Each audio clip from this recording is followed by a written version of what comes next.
Hi everyone, I'm Brianna and welcome to All Initiative. Today I'm going to be talking about some more really cool puzzles that I've found that you can use for your games. So, let's get started.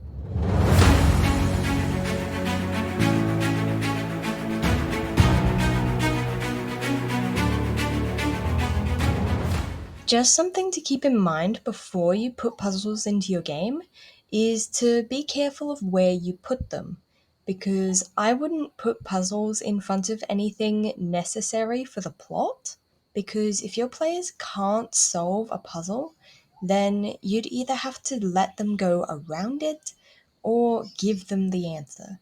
Neither of those are exactly satisfying, so I would only put loot or bonus things behind puzzles. Nothing that's incredibly important to the story.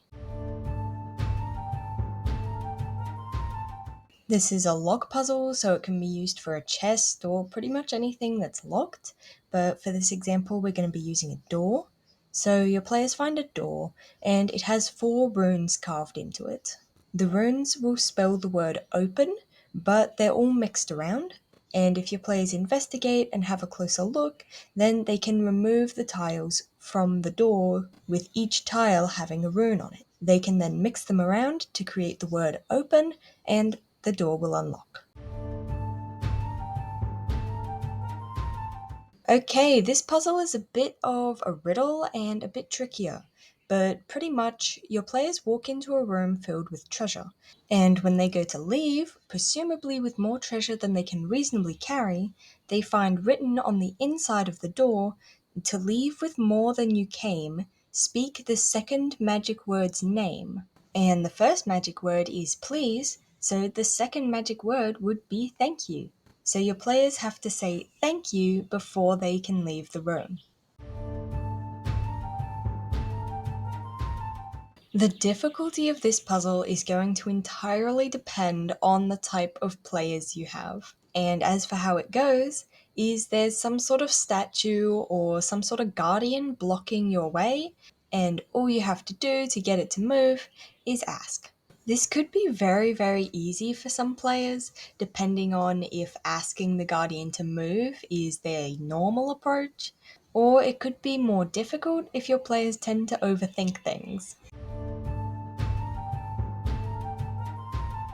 Now, I'm not sure how highly I'd recommend this puzzle.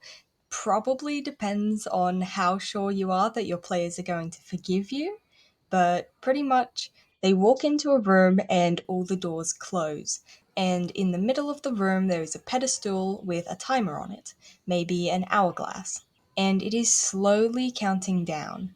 Your players will likely keep flipping it to stop time from running out while they search the room and try and find out what they're supposed to do, thinking something bad will happen if they're still in the room when the timer runs out. But when the timer does run out, the doors open. That's pretty much it. The puzzle is designed to trick people into accidentally locking themselves in there forever. This next one is a magic door. Pretty much, there's a magic door that they can't get through, and the knocker on that door is sentient and viciously insulting the party, mocking them, saying that they will never get through its door.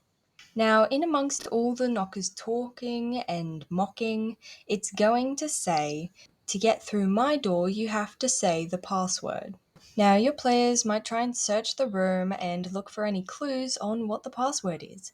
But this puzzle is a play on Speak Friend and Enter from Lord of the Rings. So for the door to open, the party literally has to say the password. But there we go, that's the end of this video. I really hope it was helpful, and if you liked some of these puzzles, then I'd really appreciate it if you'd give the video a like or maybe even subscribe to my channel. If you'd like to see some of my other videos on puzzles, then at the end of this video I will be bringing up a playlist with all my videos about puzzles. I really hope this was helpful, and as always, thank you so much for watching, and I hope to see you next time.